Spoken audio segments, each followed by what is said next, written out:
Welcome to the Terrible Podcast with your hosts from SteelersDepot.com, where you can find all your latest and greatest Steelers news. It's Dave Bryan and Alex Kozora, always lit, talking Steelers. And now, here's Dave and Alex.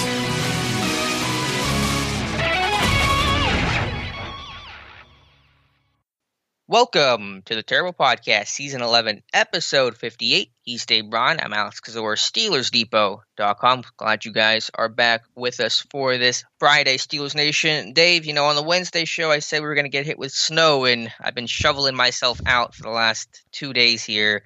I'm very jealous of whatever sunny conditions you have over there in Vegas. I don't know how you do it, man. I just don't understand the mentality of living in a place where you have to allow time. How long does it take to shovel one's car out? Well, for me, it wasn't too bad. It was about a half hour, but yeah, it's really more of a Stockholm syndrome mentality. If you're kind of forced to be here, is I think the mentality that I've adopted. So you have to go out a half hour early to shovel or out snow just to go to the bank or whatnot, right? Mm-hmm. Yeah, and then I got stuck, and then I had to deal with that, and a lot of fun over here. About 10 inches, I think we got here, and I know out further east it's probably even more. So, Lord have mercy, I don't. I've spent a little time in Detroit before, and they can have all that mess. I don't envy you, but it's all what you know, right? All right, Dave, let's talk about the Pittsburgh Steelers. Obviously, today's show will be a little bit different given that there is the Monday game. Dave, right, we're not going to do the guest beat writer this week, correct? Just figured, Bengals are the Bengals and not a whole lot to talk about there. Yeah, we've already previewed them once, and I can't imagine Paul Dehner too terribly excited to preview a game.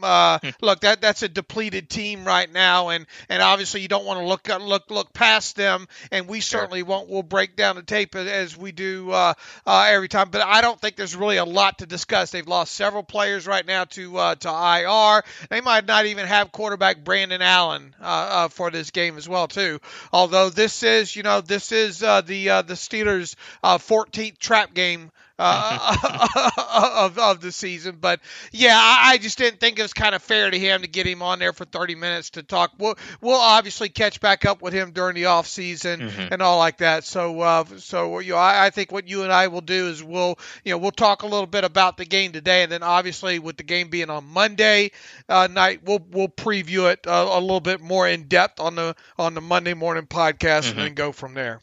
Yeah, that sounds good. So let's start with the Pittsburgh Steelers injury report that was issued on Thursday. Overall, I guess it wasn't too bad. Not practicing on Thursday was Ben Roethlisberger, not injury related. So that's basically his Wednesday with the Monday game. James Conner did not practice with a quad. Kevin Dotson with his shoulder. And Sean Davis did not practice due to an illness.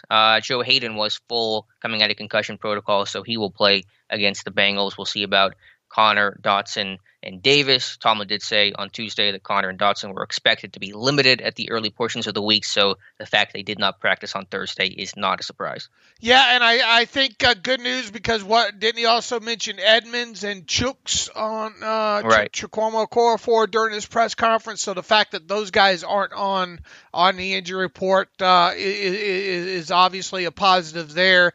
And we'll just, as I wrote up in the injury report yesterday, the names obviously to watch at this point would be Conner and Dotson to see how both those guys develop on through the weekend here. But it was only Thursday and the game's on Friday, so we obviously have a little bit more time there. So we'll obviously pay closer attention to the injury report on Friday later today, obviously, and then we'll see. We'll get a better idea. You would think James Conner would have to do something, or both those guys would have to do a little bit of something on Friday to get themselves in a lot better chance to play. I hope so, and hopefully hope that Conner can play because, I was going through the Bills game and I was watching Jalen Samuelson pass pro in the second half of that one, and it was just – and again, I'm not trying to kill the guy because it's not his wheelhouse. That's something he did in college, not he was drafted to be, but, man, he just can't do it. He just doesn't have the power. Right, and we talked about that way when he was drafted too. That it's just something that he didn't just wasn't asked to do, and it looks like it. Right. And it looks like J.C. Hassenauer hadn't played a whole hell of a lot of left guard either. Right. Not that he lit the world on fire at center either. So this team needs some stability at the left guard position, and as we talked about, we don't know when Matt Filer is going to be back, if indeed he'll be back for the playoffs or not.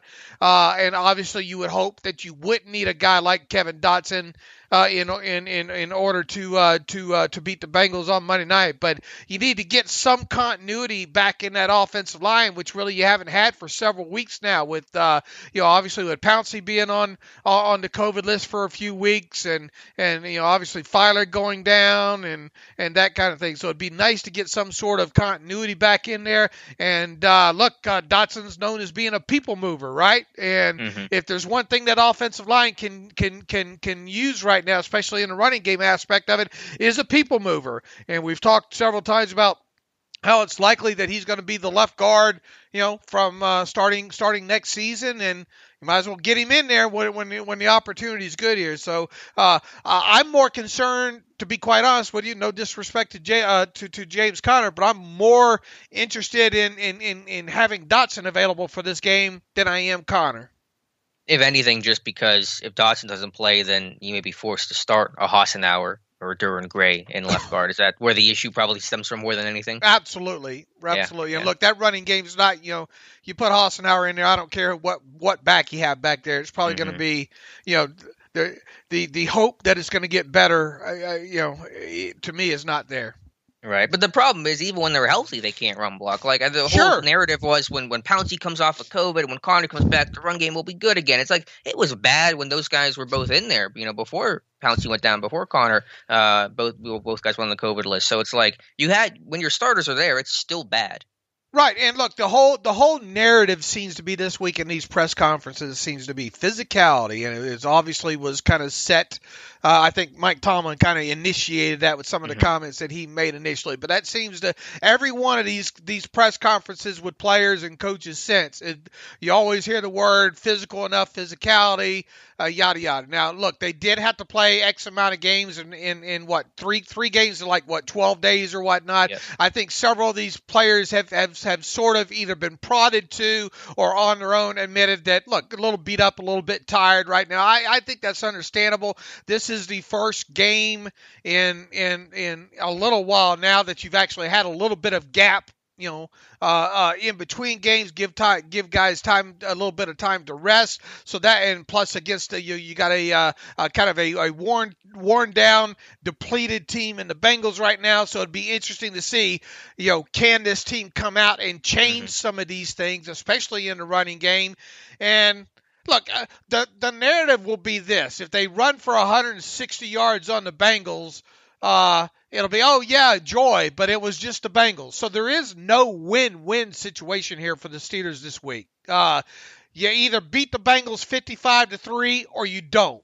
And that's what it comes down to. If the offense looks good, if the defense looks good, it becomes, well, it should. It's not a, oh joy, everything's fixed. Sure. There's nobody's going to be throwing any parties, I don't think, because and in fact, there's going to be a lot of negative talk again if they can't run, or if they eke out a 2-point win, or God forbid if they lose, that kind of thing there. So there is no win-win situation, I do not believe, for the Steelers in this game, other than just going out there and getting the job done and getting the running game better and getting the passing game better.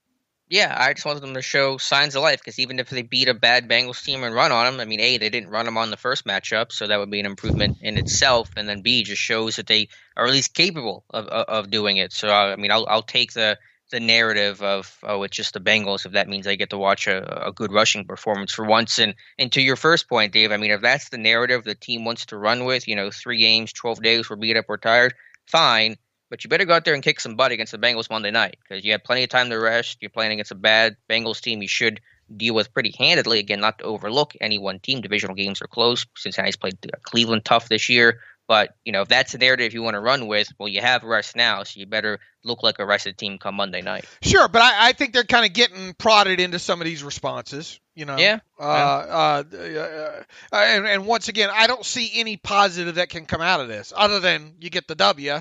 There's not going to be anybody, we'll talk about it. Hopefully we're talking about it, them running for 140, 150 yards or whatever. Look, even 100 yards now seems distant right now, and a success rate of over 50% in the run game just seems so far away right now. And obviously we will praise them and go over that and try to dissect what went right versus what hadn't been going right over the several weeks. But once again, we'll obviously try to put lipstick on as much as we can, but there's not going to be anybody. The narrative will still be, well, it was the Browns. I mean, the Bengals. Yeah, that's a force of habit with the Browns. Yeah, I'm so used to saying that with the Browns. Reflexive. Speaking of the Bengals, here to go over their injury report here. Real quick. I want to go back to this, and I kind of put this up on the Twitter machine yesterday too. And I think there's a little context in here that needs to be discussed. And we talked about Ben Roethlisberger and him saying, "Okay, nothing wrong with my knee, and look, I'm good. My arm's good." Compared to normally how it feels this time of year. As of entering this week, as of the last 4 weeks of the team's official injury reports that were released. Now, obviously, they've had practices that kind of sort of weren't official practices, because of the way the schedule has been and all like that. But on days where an actual injury report was released in the last 4 weeks, there were 11 total listed practices, and Roethlisberger practiced in just 4 of them, with one of them being on a limited basis. Okay. So, I mean, that's not a lot of work, Right. Now he's used to that kind of thing. I'm not trying to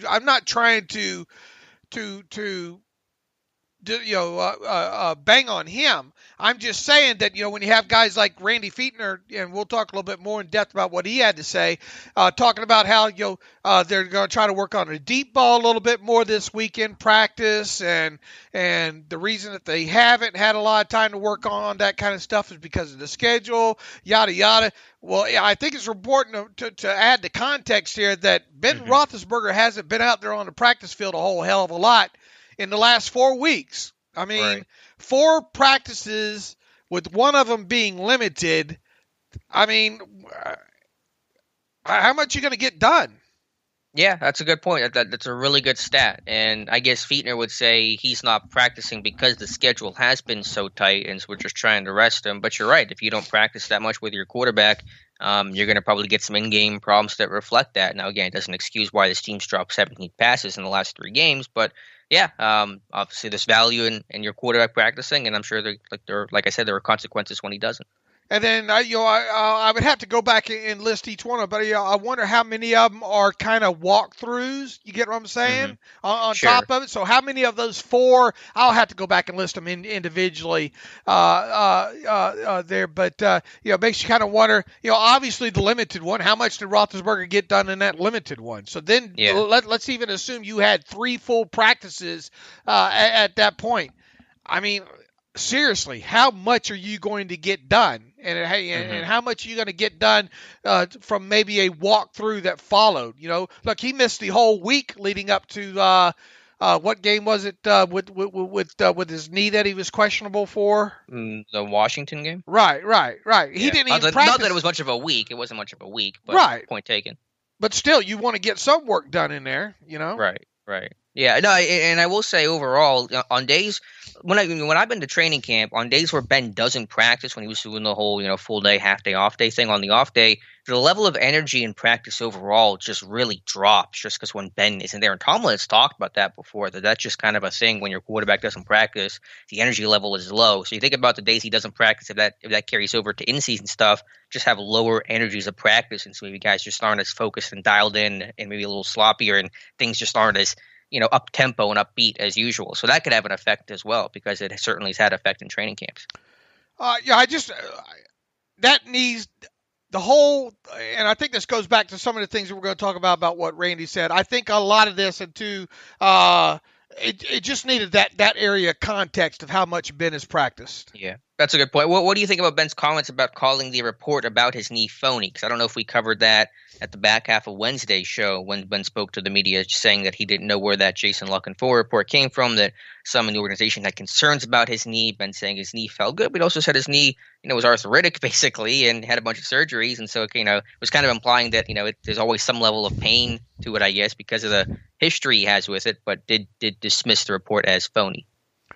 I don't know. We don't have access to, obviously, to that kind of stuff. I'm not a huge Lock-and-Full fan. I think I've put that out there several times in the past. Yeah, he was right on the Minka report, which I doubted when that initially surfaced. I think Lock-and-Full is more of a tag along kind of look. That's released on a Sunday, right?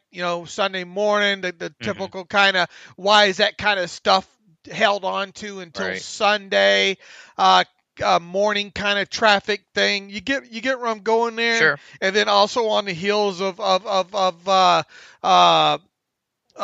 Jay Glazer, the week before, saying that I had a conversation with Tomlin that Ben was really, really questionable for that game. It feels like there's just kind of now. Long story short, do I think there's something? Do I think Ben's knee feels as good as it did at the start of the season? No. Do I think maybe it got a little stiff during the week against Washington? I don't know why we wouldn't think that. Right. I think there's something to it. I don't think it's anything that's going to prevent him from playing. Look, the guy hasn't been he's had less mobility this year than he's ever had. Now, is that a byproduct of him wanting to get the ball out of his hands? Yada yada. He's 30-something, 38 years old. We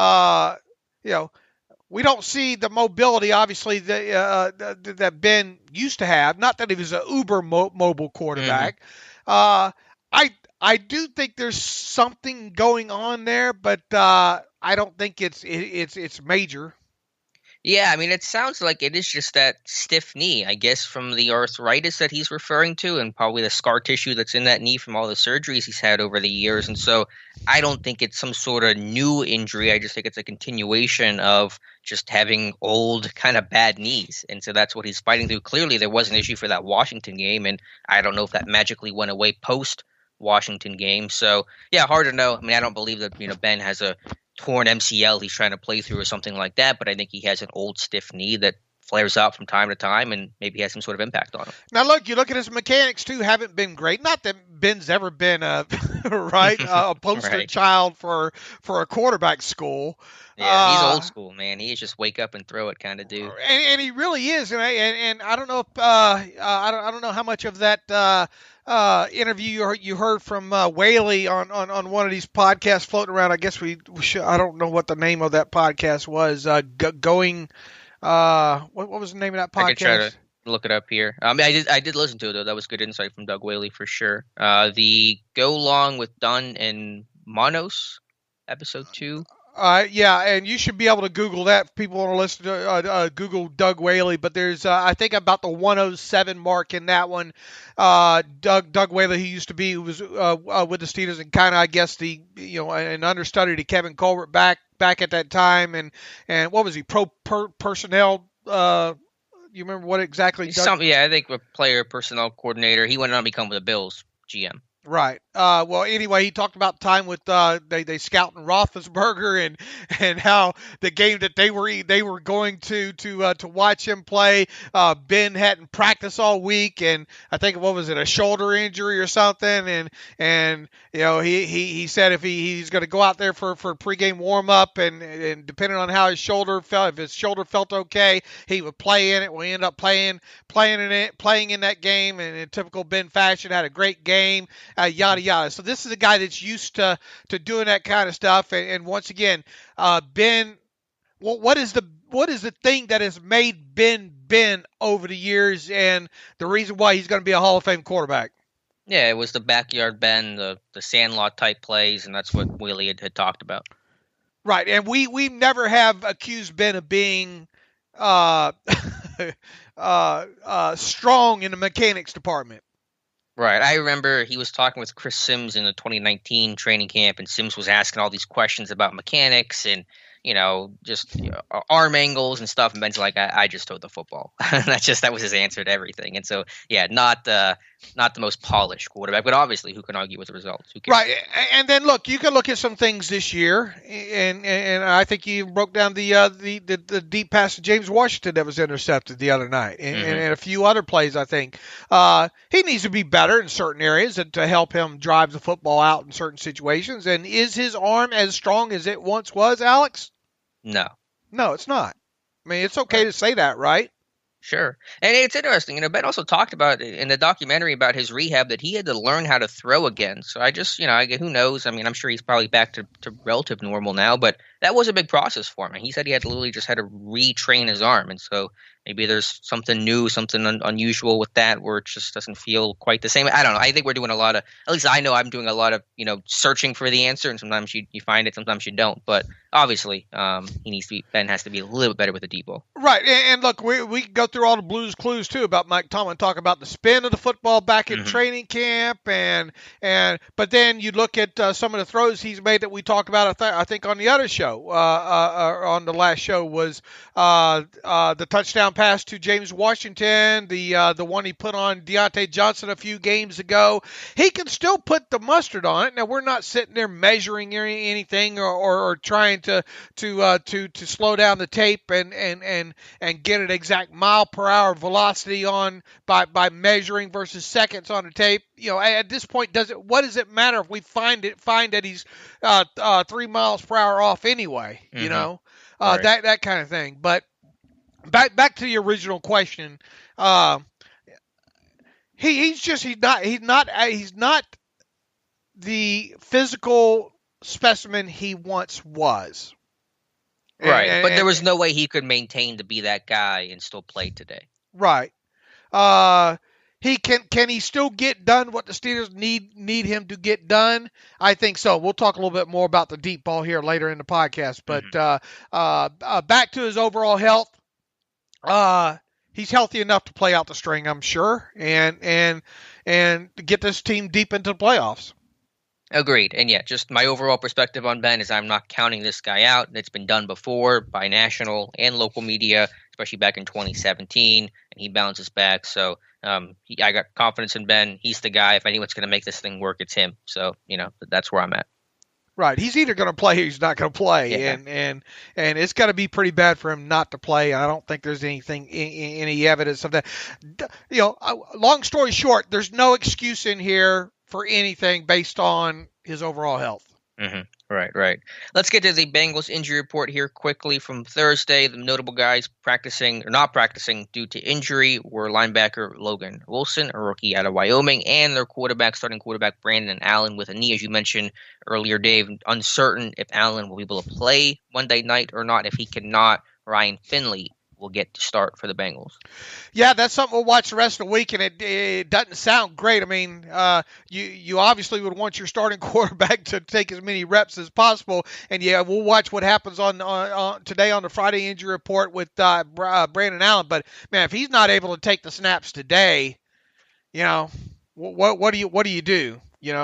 You go to Finley, I guess, and apparently Finley has really been bad for them in the short action he's gotten this year and in practice or whatever, because every Bengals fan says, please God, don't let Ryan Finley start this game. And they got Kevin Hogan backing him up, and they went out and signed a quarterback to the practice squad, and that's never a great sign either. On top of it there. Not that he's going to get promoted, not that they're going to carry 3 quarterbacks on game day, but the fact that they went through the minutia of getting a third quarterback on that roster to get some reps probably is a good sign that Brandon Allen's reps are going to be few and far between this week with him. And another, you mentioned the Logan Wilson, the linebacker there. That would obviously be a big loss if they don't have him in this game. I can't read between the lines on what's going on with him. And I think the other thing that obviously came out this week, Geno Atkins, they're not going to have him. He was placed on IR. Not that he's played great or a lot this week. Losing him, it definitely a factor. And then the other big thing, I think, is Joe Mixon. They're not going to have him back from IR this week. Right, and so their run game has also struggled. I know Gio Bernard had struggled last week, lost a fumble, so there's him. I think they have P. Ryan. Yeah, it's what's going on left tackle? It's Jonah Williams on IR. So yeah, you said Fred Johnson. Who's the starting left tackle this week? That's a good question. It's going to be interesting to see how that plays out. If it is, if it is Fred Johnson, no offense to him, a guy that we kind of really been nice to have him still on the Steelers with a little bit of depth there right now, but sets up for an interesting matchup against Alex Highsmith. No, it would be a guy that you would think Alex Highsmith should be able to get after a little bit in that game as well. And Fred Johnson, I just in the initial rundown, I don't think he looked all that great at left tackle in the snaps that I've seen overall, but and then Bobby Hart, his back's acting up all of a sudden when he has to play T.J. Watt. I think he's limited or something along those lines, and that doesn't obviously is not a good matchup for Bobby Hart in that game. So they're a mess on the offensive line right now. This ought to be a Steelers defensive front. That, by the way, Watt and Tuitt, first time this season in a game that neither one of those guys had at least a half a sack against the Bills. Found that it's kind of out there kind of stats. Definitely not a stat of the weird, but that's a stat of the weird. That's a good stat of the weird. But it's definitely you don't want to get in the habit of both those guys not scratching the sack column in a game, right? Right. Tua did have a couple of pressures. I think he was better than the blank box score that he had. Sure. But yeah, obviously. I mean, the Bills do a really good job taking away T.J. Watt. I thought last year and this year they had a really good game plan to chip. The right tackle played well, Darrell Williams. So Buffalo seems to really have the best answer to T.J. Watt. All right, so that should do it from the health standpoint. No word yet on Vince Williams. We'll have to see how that plays out. I'm assuming Cassius Marsh is practicing in full now because his roster exemption's been up for a couple of days. And then the only other thing I think we're kind of waiting to hear about is will there be enough time for a guy like Danny Isadora to clear protocol to be active for the game Monday night. That's really the only question mark there. And as far as we can tell right now, if you had to guess, will anybody be elevated from the practice squad? Probably not, but I guess it'll just be based on the final injury report. What number is Marsh, by the way? Because I don't know if I know what number he is wearing yet. 49. Okay, so that's the number to look for if he plays against the Bengals on Monday. All right, Dave. Randy Fichtner talking to the media, him and Keith Butler yesterday, and Fichtner, and this is some top-level analysis here, Dave, so sit down for this one. Fichtner says, quote, "I think we've got to do a better job of being more consistent and efficient in our runs." Randy Fichtner, not happy with the run game. Let me put on my shock face.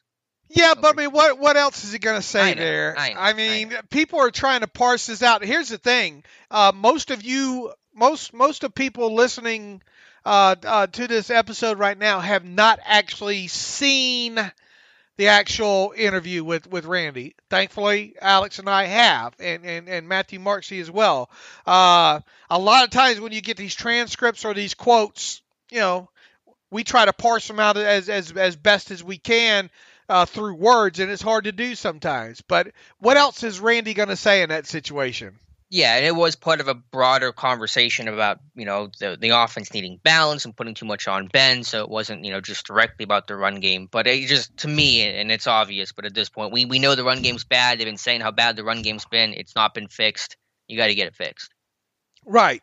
And people are going to ask, media's going to ask about it until it does get fixed. I don't understand and he's learned the game, not to give him too much and all. He was asked about at the end of his press conference about how much does he pay attention to the outside noise and all like that. Look, offensive coordinators, I don't care what team offensive coordinator it is. every week, half the fan base wants them fired, and sometimes more than half, and sometimes 3/4, and probably in the case of the Steelers right now, 99 point.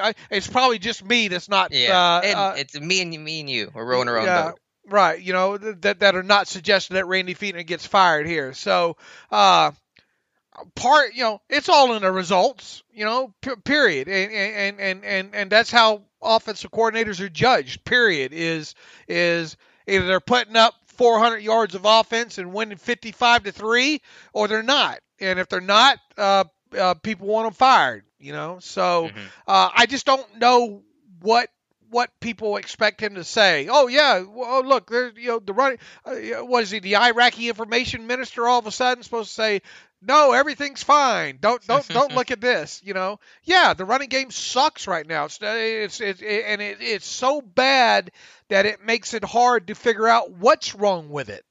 Right, and it's his job to fix it, and it's reflective of player execution, obviously, but it's also a reflection of coaching for it not getting fixed and being this bad. First month of the year it was fine. After that, it's been crap. I mean, they're averaging, since week 6 or week 7, they're averaging 3.1 yards per carry, held under 50 yards in, I think, 5 of their last 9 games. Those are just horrendous results. And so I guess it's more about, don't tell me about the labor pains, show me the baby kind of thing, where just get this run game just to be even average. At this point, I'll take it. Right. Look, I mean, the thing is on every play, there's either 1, 2, or sometimes 5 things.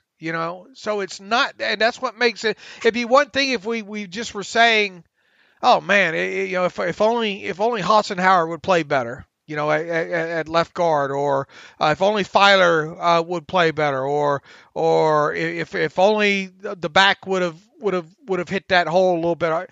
If only Ebron's timing coming across the formation, it's just the timing, and I don't know how much that has to play maybe in Roethlisberger and Look, I'm a big fan too. If you don't, if you're using multiple backs, you don't have one.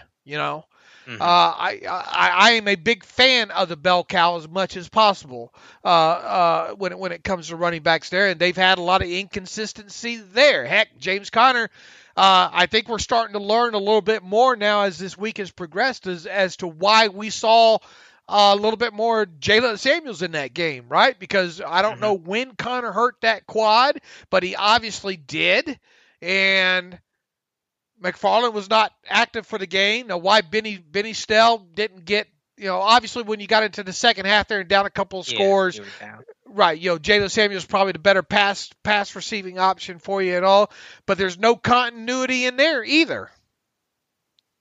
Yeah, I mean, I hear you on that. I mean, there's been a lot of moving pieces, but again, it's all excuses.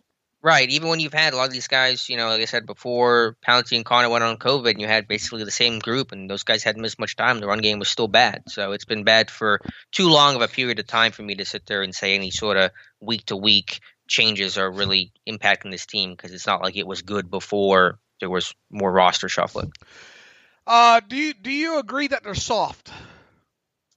The whole physicality, soft, and look, he's not the only one saying it. He's the one that's out there, kind of the most visible, microphone. Right? Yeah, the biggest microphone, if you will. But I don't like to use that term soft because I think it has too much of a negative connotation in terms of like a personal attack. Like obviously, Marquise Pouncey is not a soft guy; he's a pretty tough dude overall. But obviously, this group has not been physical enough. So I know that might be one and the same, but I think soft kind of takes it to a different, more personal level. But they're not physical enough up front. They're not sustaining their blocks. They're not being able to drive their feet and get movement at the point of attack. And I think those things are undeniable, because if they were doing those things and they were being physical enough, the run game would not be anywhere near this bad.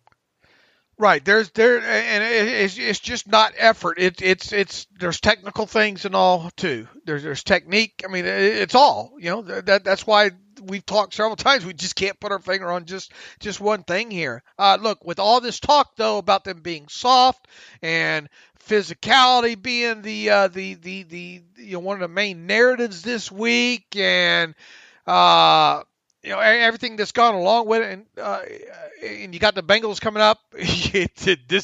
I think we said last week that against that kind of the smaller Bills front, that you would think that they'd be able to run on that front, and they didn't. So there's a lot of expectations going into this game when it comes to the running game. And the thing is, I want to recap what I just said, 15 minutes ago. Even if you just run on them, and then we'll worry about the narratives after it. And obviously the narratives will still be, well, you should have ran on them as the Bengals, but run on them, and then let's talk about what the narratives are after it. Right. That is the preferred way, as opposed to not running on them. And then we're going to talk about how they couldn't run on the Bengals front again. That's the worst problem to have. Randy Fichtner, did you want to talk about the deep ball with Fichtner's comments, or when you want to? Yeah, we can wrap up whatever else is in there that you want to talk about. That he, there was about eight questions. Here's the thing too, and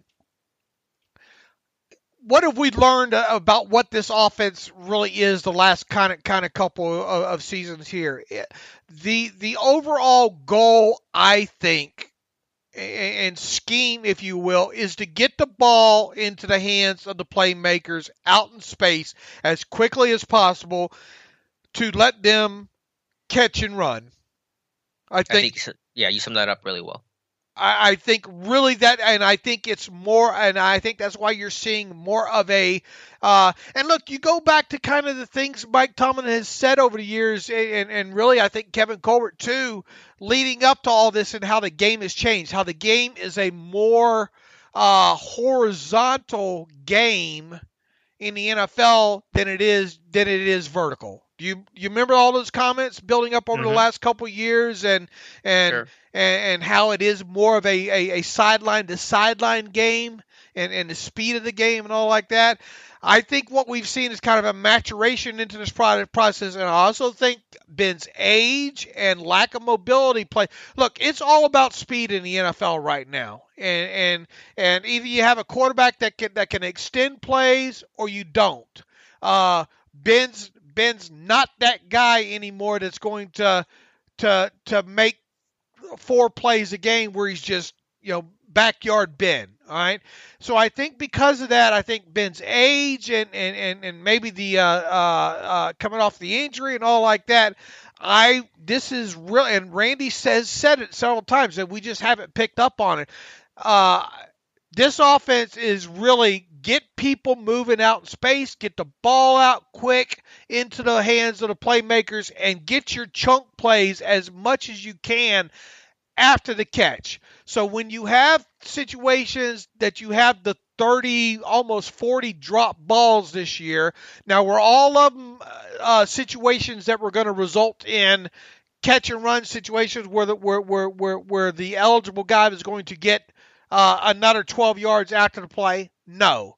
But in the case of Deontay Johnson and a guy that one of your biggest playmakers after the catch, when he's leading you in drops, a lot of those were him moving out in space where there were going to be a lot more yards after the catch there. So the philosophy, people say, how would you describe this Steelers offense, not only this year, but last year as well? It's a catch and run offense. Am I correct? You are. It's reflective of the college game. I mean, these guys are coming from these college spread systems where it is ball out quick, playing a lot of off coverage, run after the catch, create kind of stuff. And so I think that's become reflective not only in the evolution that Ben has needed, because he couldn't be backyard Ben at 38 years old anymore, but also just in the skill set of the guys who are drafting coming from these college systems that are more open and more ball out quick, RPO, read option type heavy concepts. Right. Now, earlier in the season, that was okay because you were getting the catch and run stuff, and you had a little bit of a running game. Not that the running game all season has provided chunk plays and all like that, but you still have to have the element of being able to throw the football down the field, because boy, I love, me, I love all this talk about chunk plays. That makes the hair on the back of my neck stand up, because it's such a big part of NFL games today. And Randy said this yesterday, right? He says, and what drive specifically was he talking about? The Titans game. You can't expect offenses unless they're probably playing the Steelers, to go 75 yards in 18 plays, right? It's just the NFL's not built that way anymore. You have to have 7, 8, 9, maybe even maximum 10 play drives in today's NFL. And culminate those things in touchdowns. And to be able to do that, most of the time you're going to have a chunk play or two in there. All right. Right. That was Dick LeBeau's whole philosophy. Cover 3, tackle the catch, dare the team to try to nickel and dime you. And the reason why the Patriots always killed them because Tom Brady was the one quarterback who could take 5 yards every single play, make a profit, and string together those 15-play drives. The original catch and run. Yeah, exactly. For the most part, right? I mean, that's how they crushed the Steelers several times. Was hit. You want to play zone? Fine, I'll take the 6 yards. All right. Right. Remember Keith Butler's first game as DC? What year was that? 2016, whatever year that was. We watched that Patriots game, week 1. Every first 5 plays are just 5-yard curls, 5-yard curls, 5-yard curls against cover 3. And then that's how Tom Brady killed him. And then when you say, all right, well, we're sick of this, we're tired of getting paper cut to death. We're gonna try to play our cover 1 man against you. They just ran away from them or rubbed them off, and then they really got the chunk plays. You get the guy moving in space. So I don't know what exactly I'm trying to say here, other than the fact that this offense is a catch and run offense. And I think what Randy tried to get across a little bit in his talk yesterday was the fact that, look, it's not an excuse, but when you have the amount of drops that you've had in these last 3 games, you're taking away situations where you're not having the potential for those catch and run situations there. Look, they only had 1 explosive play against the Bills. That's not going to cut it, period. But what was that? Sum up that explosive play? Was that the one to Juju? Right.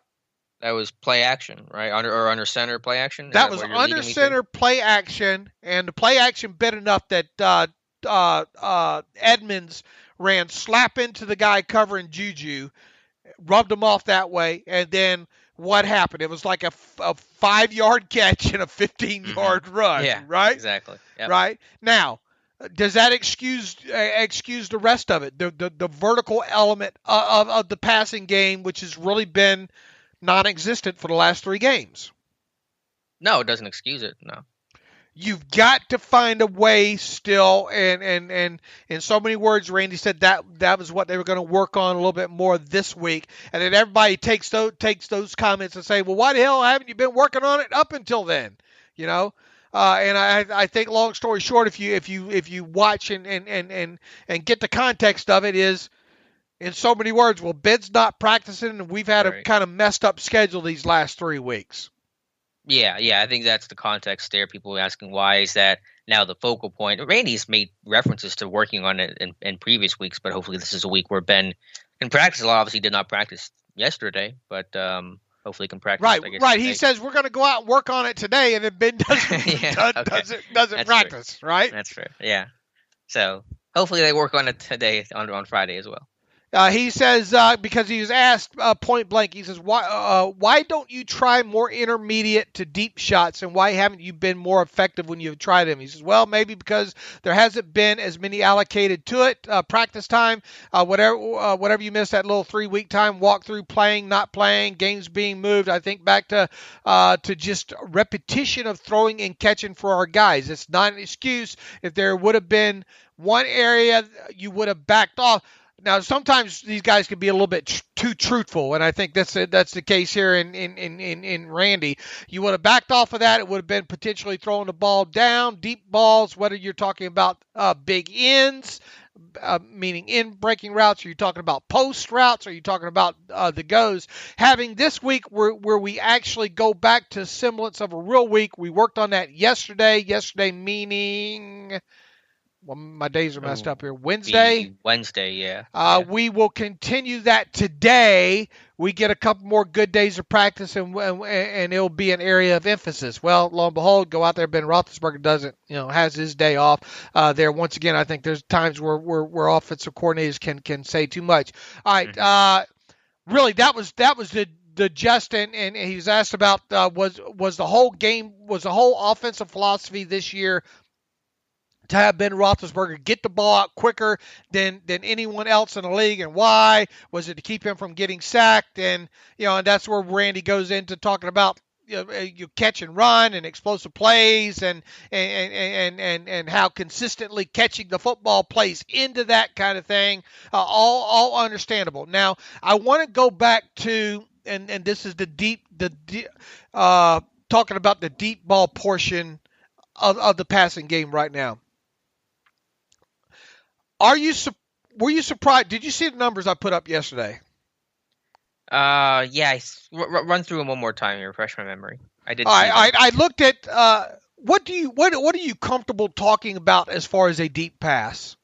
20 yards. When you think of your head a deep pass, do you think 20 yards or do you think 16 yards? I think 20. Whenever I do my scouting report and I look at big plays, when I look at the pass plays, I look at 20s and 40s. All right, and we're talking about 20 yards past the line of scrimmage. Yes. Okay. Right now through 13 games played, Roethlisberger is 16 of 53 attempts for 520 yards, 5 touchdowns, and 2 interceptions on passes 20 or more yards down the field. That's 53 total regular attempts. Now, shall we talk about deep passes 20 yards or more down the field that draw pass interference penalties? Should those be counted in the totals? Well, they're hard to put in the totals of those numbers, but they should be at least in a separate category to recognize that. I don't think they should be lumped in with the actual non-penalty plays, but there should be a category for that information. Why wouldn't you count them as deep shots when talking about overall numbers? Just because it's different than a reception. Because, obviously you don't know if that ball would have been caught had there not been interference or what the yak would have been, and it's a penalty play. It goes down as a no play, technically, right? Right, technically, yes. Right, so it's just hard to put the no play category in with the numbers of the play category. Again, I think it's context that's important to reference, and obviously with Ben more so, considering Chase Claypool leads the league in pass interference calls and yards, but it's hard for me to put it directly into that actual play category. All right. Here's okay. Let's go back to the raw numbers then. 53 attempts of 20 or more yards down the field. Okay, that's our base number. Obviously, we cannot compare that to 2019 because he had. Although it was 2 games, he had 9 in total, and he only completed one of them. Probably should have had another one, but thank you, Dante Moncrief. Poor Dante. Right. All right, 53. All right, in 2018, through the same amount of games played, Ben had 61 such passes. All right. So we went from 53 to 61. So we're lacking 8 there. At that time, Ben had 546 total pass attempts through 13 games played. And this season he has 521. So we're still roughly about the same amount of total pass attempts there. In fact, it's hard to believe that he attempted even more passes through 13 games played in 2018 than he has so far this season, right? If I would have told you that, would you have believed me? That through 13 games in 2018, Ben Roethlisberger had more pass attempts than he does through 13 games played in 2020. Well, I know in 2018 he threw 675 times, so he just had a crazy volume of pass attempts back then. All right, so go even a year even further back into 2000. Well, how many completions did he have in 2018? He had 61 pass attempts. 61 through 13 games played. He had 18 completions. All right, so he actually has a better completion percentage on the deep ball this year than he did in 2018. He has completed 30.2% of his 20-yard passes down the field this season, not counting, we're not counting the pass interference. So he's completed 30.2% of the 53 attempts down the field of 20 yards or more. At the same point through 13 games played in 2018, he completed slightly less, 29.5%. Right. Now, 2018 was not a good year for the deep ball, but it is better. So that's an interesting stat. All right. Now, he had 5 more deep touchdowns. Thank you, Antonio Brown.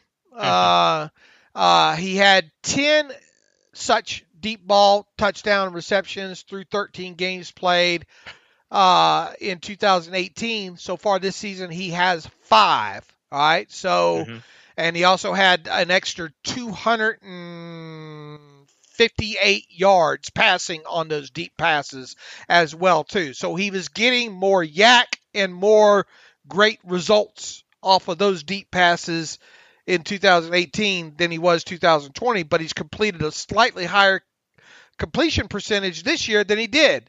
And even if you go back to 2017 at the same point, once again, we're using a 13-game span here, okay? Because I wanted to try to measure it not against the whole season, but where he's at right now in the season, right? And that's the right way to do it, right? Yeah, I wouldn't be mad if you used the whole season considering how far we into it, but I think you want to just make it as straight apples to apples as possible. Right. So in 2017 through 13 games played, 66 attempts of 20 yards or more, which is 13 more than he has this year, which is what? An average of 1 a game, right? There you go. All right. It's funny how that kind of works out there. So an average of 1 more a game in 2017 versus 2020, but his completion percentage was 27.3%, much lower. All right. How many I know the percentage, but how many passes did he complete off of that? 18 of 66 in 2017 through 13 games played on passes 20 or more yards down the field. Gotcha. All right. So what's from us rattling? People are driving in their cars right now they're like that gif of the guy trying to do the math in their head right now. What would be your biggest takeaway from rattling off these numbers that people can't see? Yeah, I think the numbers are good context that, obviously you're not going to complete half your deep balls the way that some people maybe think that it should happen. It's just sometimes a little harder because I want to see the league context too. What is the league average on these plays? And so I can compare that to Ben, because without that number, it's a little harder for me to really know where he stacks up. So you would, but I don't understand what you gain. In other words, you want to know compared to the other quarterbacks' percentage of throws 20 yards or more down the field. Yeah, my question is, basically, how good is Ben at throwing the deep ball? We don't think he's doing that good of a job, but I need to see the rest of the league's numbers to know where that baseline league average is at least at.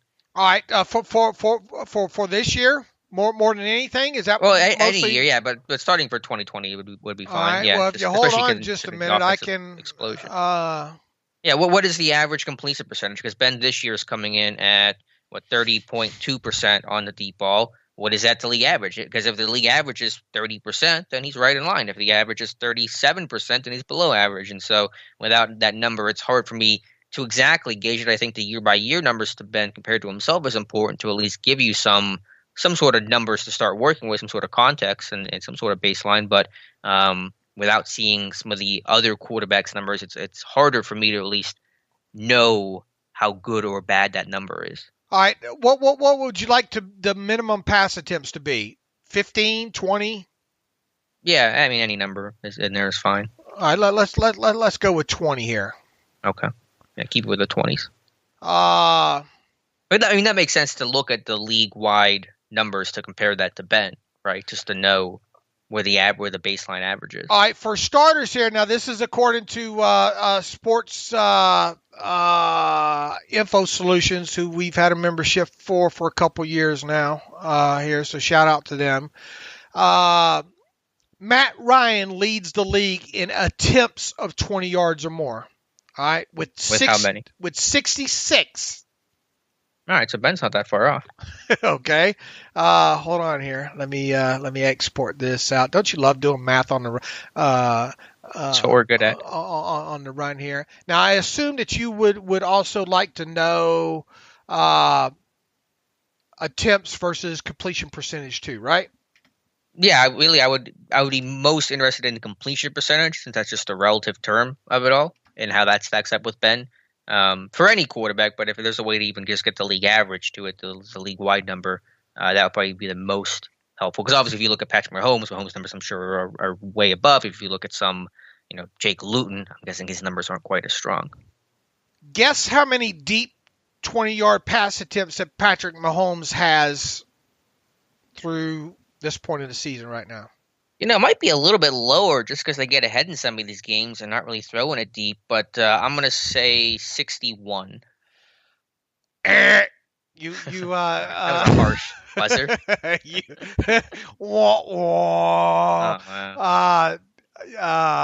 I lost Showcase Showdown? Yeah, you lost. You overbid it on the Showcase Showdown. I'm sorry. I overbid. Alex. I should have went one. I should have went one. Should have went $1. 56. One more than Ben. That's interesting. I wasn't too far off, but yeah, all right. 50. Yeah, I guess probably came in a little bit lower. How many people would believe that if I told them that? How many people right now are driving off the road? I hope very few. If that's driving you off the road, they probably shouldn't be on the road to begin with. But yeah, I think it's partially just because they get some of these big games, big leads, and they're just sitting on the ball in the fourth quarter. All right, take a guess at. All right, Matt Ryan leads at 66, so you already know know the leader there. Take a guess at Russell Wilson. Well, with Mahomes, how many completions on the 56? 22. All right, so he's sitting at 39.3%. So again, not surprising Mahomes has good deep ball numbers. Right. And Ben, according to these numbers, according to SIS numbers, has just 14 completions on 55, sitting at 25.5%. Ben, here's a spoiler alert right here. Other than Joe Burrow, Ben has the worst deep ball completion percentage of the 31 quarterbacks that qualify on this list. All right, that's an interesting stat. And again, you put that in context, and Burrow's big issue has been lack of arm strength. You see the way the Pittsburgh played him in the first game. Everything was forced downfield outside the numbers. So that's an interesting stat for sure. All right, so the attempts are there, right? Overall? I mean, right, the deep ball was never felt to me for a lack of trying. They've tried it, just hasn't worked. But correct me if I'm wrong, Alex. This is how I turn shows. It should be 55 minutes. It's supposed to be a short show. The narrative, right? Going the presumption, I think, going into this week has been they're not throwing the football down the field enough.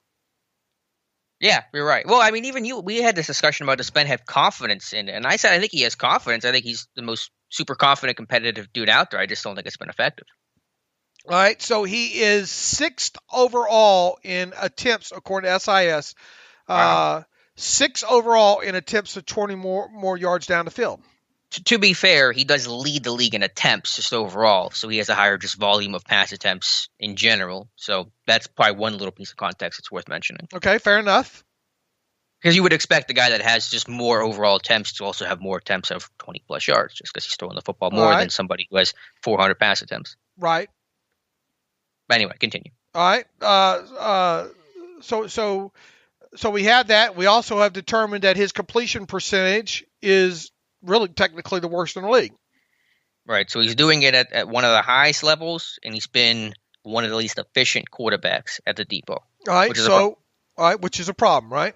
Mm-hmm. Yep. So what is the problem there? I mean, that gets into the non-math stuff of it. That gets into the tape breakdown of it. And I think the Ben's arm has not been as strong. I think there's maybe been some mechanical stuff that we've talked about. I don't think receivers have been as great downfield, being combative, and probably a couple of drops you could throw in there as well. But that gets into the non-math portion of the question.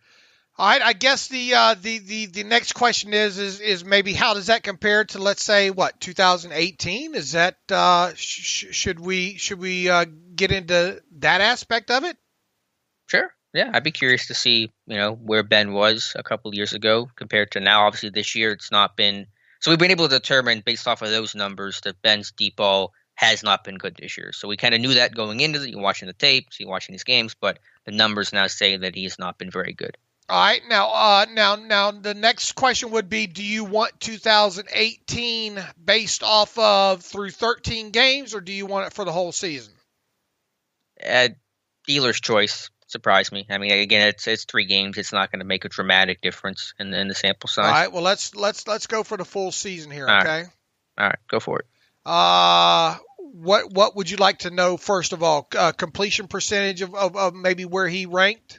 Yeah, give me Ben's completion percentage in 2018 on the deep ball, 20-plus yards. All right, hold on here. Let me where would we be without Excel, huh?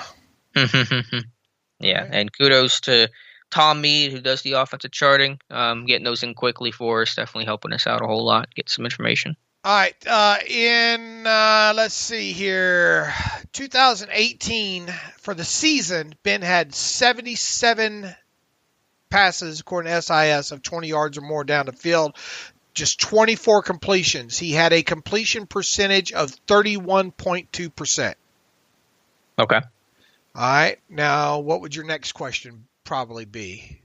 Where does that rank, right? Yeah, yep. All right, let me do all numbers are relative. That's the way I always approach this stuff. Everything is relative. All right. Largest to smallest. Ben is way down the list. His 31.2% completion percentage. Here are the ones with 20 or more attempts. I think that's what I put in here. 20 or more attempts in 2018 of more than 20 yards down the field. There are 33 quarterbacks. Okay. He ranked 24th. So a little better than this year, but obviously not good. Still in that bottom third. Here are the quarterbacks that were worse than him.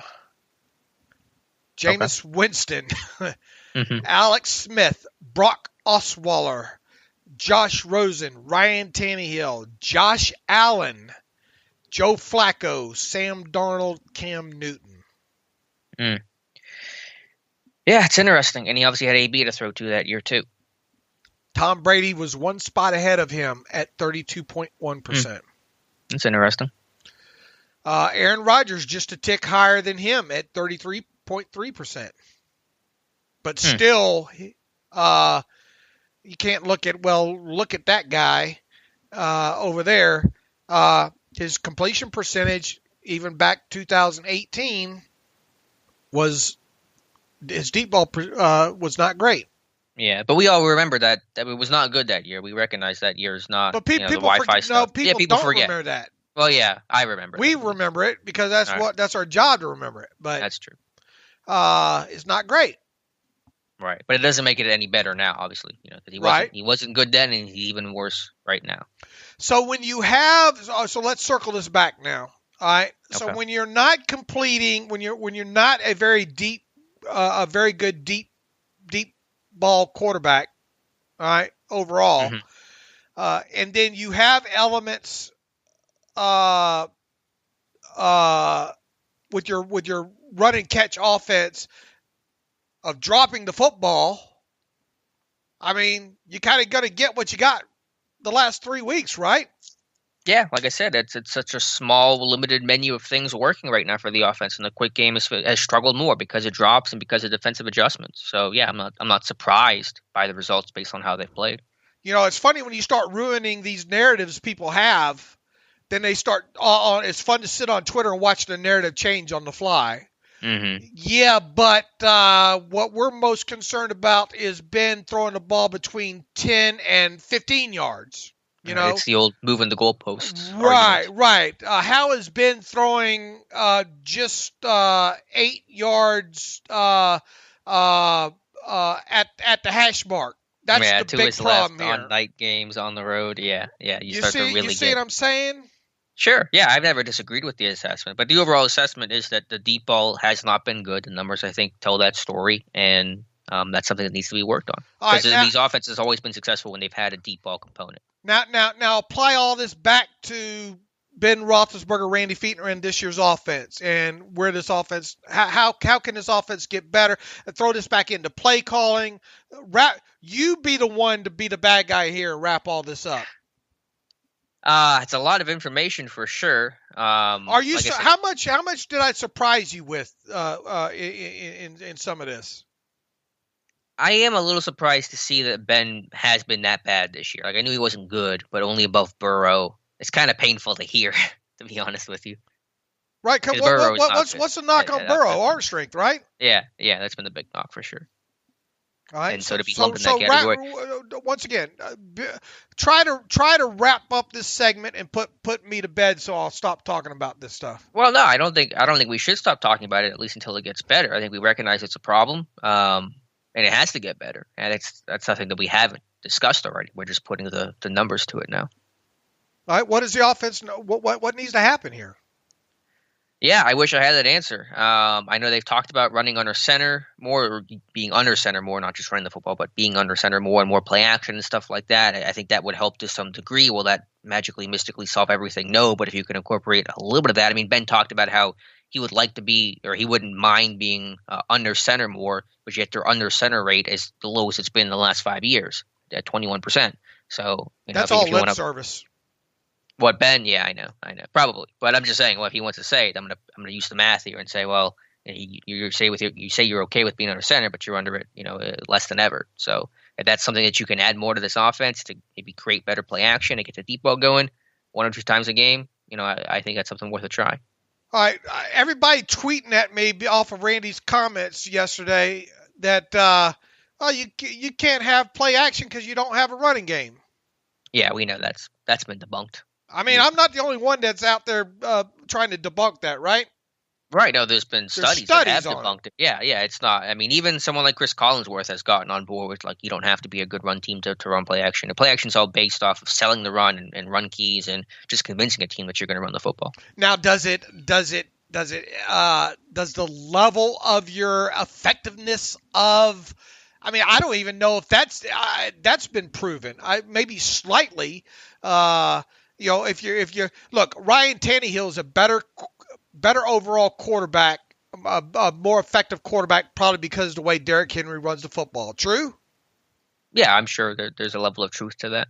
All right. But I think the best play action teams are the ones that just can make their runs look like passes, their passes look like runs. Right. Where you can't tell the difference, and so you're always going to be late to react because the key is always the same. What would you like to see the Steelers offense do better in these final 3 games, Alex? Period.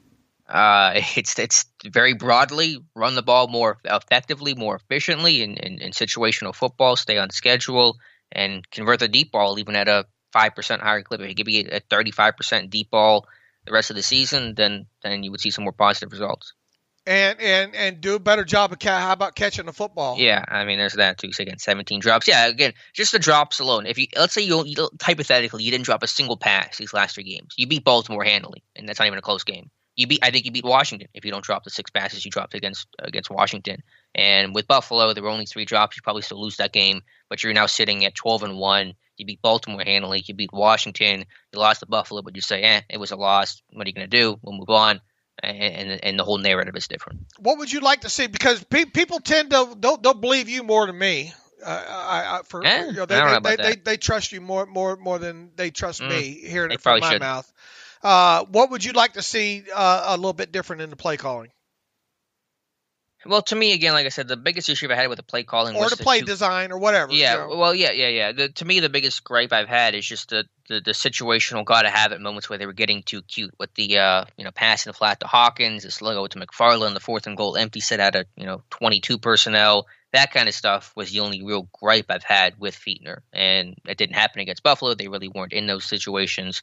But to me, that's been the real only noticeable gripe I've had. Because again, I mean, they just got to catch the football, especially if you're a catch and run offense, yeah. which this is now. Did you garner anything more off of what Randy said yesterday? I mean, did you actually look at it in context, and did you come away with maybe a slightly different thinking on anything?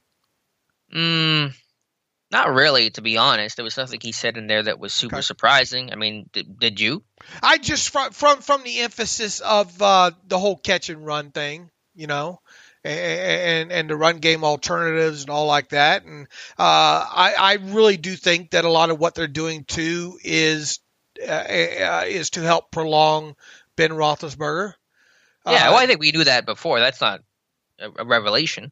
I mean, Ben's a different quarterback now than he was 3 or 4 years ago, obviously. You're not going to boot him out. But they weren't booting him out 3 or 4 years. I mean, he's been this kind of quarterback for occasionally he would roll out.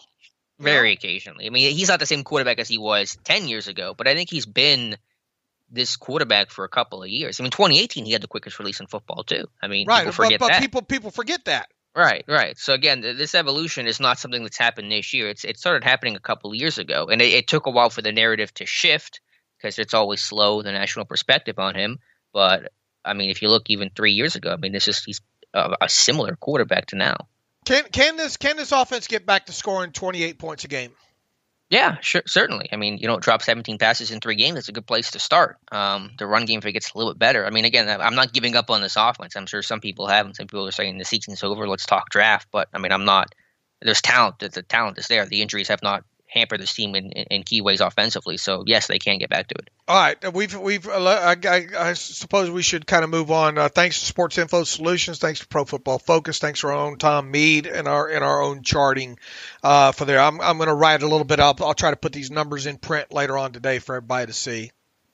All right, Keith Butler talking to the media. Probably less to discuss there. Anything that Butler said that was noticeable to you? Talk about Marcus Allen and just saying, he's doing a good job, but still picking some stuff up mentally and kind of knowing where to go, what to do. Yeah, so many words. I think Keith Butler told us that we appreciate the efforts of Marcus Allen, but sort of a backhanded compliment. I think overall, he's not going to be your starter going forward. No. Well, he says here, quote, the thing he has to do is make sure he knows what he is doing in terms of possibilities mentally. I think at times he can get lost a little bit, but for the most part, he knows what he is doing. So for the most part. But yeah, it's a tough spot. Obviously, your first career starter inside linebacker, you made the transition this year. I think he's playing, well enough considering the circumstances. Right. And I think I picked out in practice the other day, both him and Avery Williamson had green dots on their helmet. So obviously, they both can't wear them at the same time in the game, and it makes you kind of wonder, God forbid, should something happen to Avery Williamson during the game, who's going to be in there wearing a green dot? Yeah, I think that was an emergency. They don't radio in calls in practice, right? They just use cards? I don't know. That's a good question. I was thinking about that question, yeah, because I don't camp. Write that one down. They use the cards in camp, I'm pretty sure. There's no one wearing headsets and radio, and so I wonder if they're actually green dots actually doing anything in practice. But I would like to think that they have maybe a session or so where they try to simulate something. You would think, yeah, but I don't know because I mean, do they show photos of Butler and Tomlin and Fichtner during practice? Do they ever capture photos of them? Not often. I don't think. All right, I'd be curious if they're wearing a headset or not. Because obviously, if they're not wearing a headset, then no one's getting a call radioed into them. He was asked if he blitzed more against Buffalo, and what did you think about that answer versus what you charted? Yeah, well, he did. I mean, he blitzed a week high rate this season at 62% on Josh Allen, and they just said if you do that, you're going to blitz heavy. Your cover guys have to cover in the back end because it's a lot of cover one, which it was, and Cam Nelson did not have the best time Sunday against Stephon Diggs. Right. He talked about Hilton and liking Hilton, and why wouldn't you? And talked about Terrell Edmonds. Yeah, Mika Fitzpatrick going to bat for Edmonds, saying he's having a super underrated season. He likes playing with him, and I think Edmonds, obviously his ceiling is limited, but I think he's shown a lot of improvement this year. Obviously, look, and as he should, Keith Butler lamented that final drive, and circle whatever you want to circle from that game. Yeah, they probably still didn't deserve to win that game and all like that, but if you get off that field in that third down and whatever 10 play we talked about there, you just can't let an opposing offense run this final 7 minutes of the clock off on you. If you do, there are going to be questions about how tired you are and physicality and all like that. So, look, the defense had a hand in that loss against the Bills as well too. And would the last 7 minutes have made that big a difference in the game? We'll never know because they never got the ball back for the final. Right. I mean, you basically played 3.5 quarters of football in that game. Yeah, I mean, they had the ball for 3 plays of the final 12 minutes of the game and had the ball for probably 2 minutes of the final, in the fourth quarter. So not going to win any games doing that. Right. Anything? We didn't. He's asked about Joe Hayden. It sounds like Joe Hayden's going to be back this week, and he wouldn't give kind of a definitive answer on whether or not the team's going to have Terrell Edmonds. But the fact that Terrell Edmonds is not on the injury report probably speaks volumes enough about that. Yeah, Edmonds is going to play. Hayden's going to play, and I just like Butler. So I'm not giving Cincinnati any information. It's very, very coach-like there. Dadgummit. All right, Dave. Anything else from any other media interviews? I know Ben, again, speaking to the media. Minka spoke to the media. Villanueva apparently only has a flip phone and no internet, so he lives in 2003, I guess. Anything else from those guys? Nah, nothing really stuck. I think we beat the big portion of it, talking about the deep ball and some of the things Randy said. All right, Dave. Well, I think that's everything for us to talk about, so we can make, I guess, our Week 15 picks. Again, we can preview the Bengals. We will do so on Monday shows, and so that is before the Monday night kickoff. So Week 15 picks, who won last night? I got it. Again, I'm the worst on Thursday night. Do the opposite of what I say on Thursday night, and you're good to go. Yeah, I had the Chargers plus the 3.5 there. Boy, the Raiders are in trouble, are they not? I mean, that was just an ugly game overall. Both teams trying to lose it. But, the Raiders have lost, 4 of the last 5. The only win was over the Jets after the, tank cover zero call. If anything, they helped the Ravens by losing that game. The Raiders need a minor miracle right now, I think, to get into playoffs here. All right, let's move forward. Buffalo Bills at the Denver Broncos here. The Bills only favored by 6.5 against the Broncos on the road. Yeah, on the road, I guess it's keeping that line a little bit close, but give me Buffalo. I will take Buffalo to cover that in a heartbeat as well, too. Carolina Panthers on the road against the Green Bay Packers. One of those weird lines here. Packers at home favored by 8.5. Oh, man. I'm going to say the Panthers cover this one. Just got a feeling about this one. Weird line for sure, right? Yeah, I'll smell that rat with you. Packers win, but give me the Panthers to cover that 8.5. Houston Texans on the road against the Indianapolis Colts, who the Steelers will play in Week 16. Colts favored by 7.5 in this one at home. I'm going to go with the Colts. That defense, I think, is kind of rounded back into form. Jonathan Taylor doing well at running back. Give me the Colts. Something tells me to take the road team here. I think the Colts win this. I think the Texans cover. Give me the Houston Watsons plus 7.5 here. You're all about those road teams. Oh, I sure am. The Tampa Bay Buccaneers at the Atlanta Falcons here. The Buccaneers on the road, favored by 6. Yeah, give me the Bucs. No Julio. Matt Ryan did not do well last week. Give me Tampa Bay. Yeah, no Julio. That's pretty big in this one. Give me Tampa to cover the 6 in this one. New England Patriots on the road against the Miami Dolphins. The Dolphins favored by 2 here at home against the Patriots. Wow, when was the last time the Dolphins were favored over the Pats? Yeah, just give me the Dolphins. I mean, the Patriots, it's just not working with Cam Newton right now. Give me Bill Belichick plus the 2 points. That's all I need in this one. Seattle Seahawks on the road against the Washington football team. This should be an interesting game. Seattle on the road favored by 6, Alex.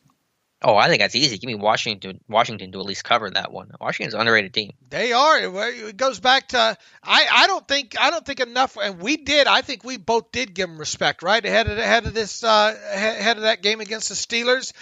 I think the whole question mark here is with the Alex. What's going to happen with Alex Smith? That's true. With that calf injury, I think he's going to play, but that is a good point because if not, then is it Haskins or Allen as the backup? I'm not even sure who they're going to turn to as Plan B. Yeah. That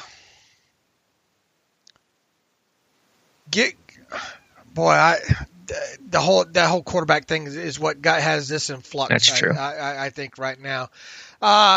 Give me Seattle to cover this one. I'll lay the 6. All right. Where are you going? Washington? Yeah, I'm going to go Washington. Chicago Bears at the Minnesota Vikings here. Kind of a who cares game, right? Vikings -3 at home. Yeah, give me the Vikings.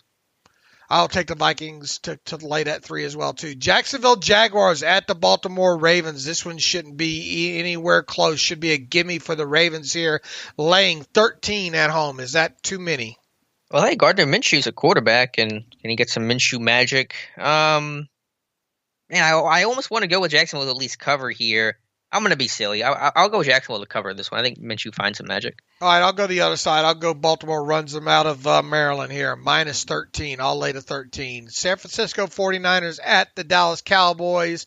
Another yawner. 49ers laying the 3 on the road against Dallas. Yeah, give me the 49ers. They're hanging in there. I mean, despite all these injuries, they're hanging in there. And your boy George Kittle's might be back this week. He's off IR, or at least been designated to practice again. What do you think about all these expert draftniks right now saying the Steelers are hard and heavy looking at running backs in the first round?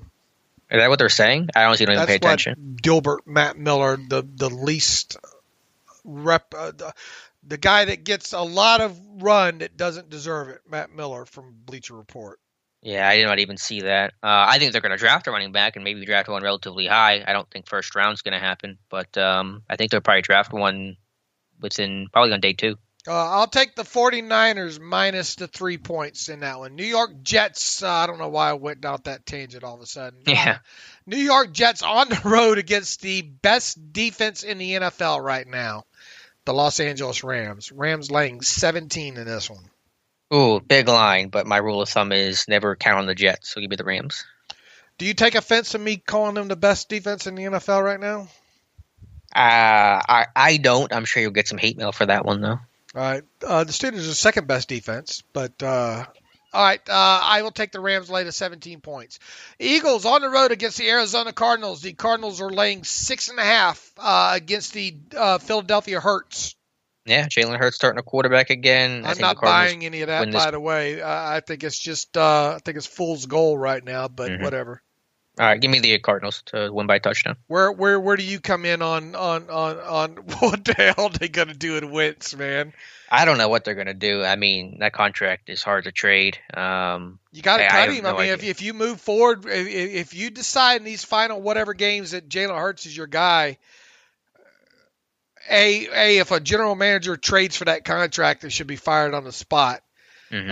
B, I don't know what else you do with him other than cut him. I don't think you can carry him on that contract. Yeah. Unless you try to carry him for another year when that contract becomes a little bit more tenable. I don't know. It's a mess, though, for sure. You're taking Cardinals laying to 6.5? Yes. I will as well, too. What do you think about Riddick getting all those sacks? They were quality sacks, too. Yeah, you have like 5 sacks. Like some weird games this year with some guys with some crazy sack numbers. Yeah, I liked Reddick coming out of. Temple, I liked him as an edge. I thought he should have been an edge the whole time, but there was the whole tweener aspect. Right. He was kind of the modern day Josh Uche, right? All right, Uche's doing okay, I think, up in New England. Yeah. I haven't really paid it. All right. Anyway. Yeah, you over scouted him. All right. But I like what Riddick's doing right now on the edge. I'll take the Cardinals laying at 6.5. Cleveland Browns on the road against the New York Football Giants here. The Browns, in order to have a shot to remain viable for the AFC North, they need to win and they need the Steelers to lose. Browns laying 6.5 on the road against the G-Men. Yeah, I think the Browns stay viable for at least a day, and they beat the Giants by 10 points.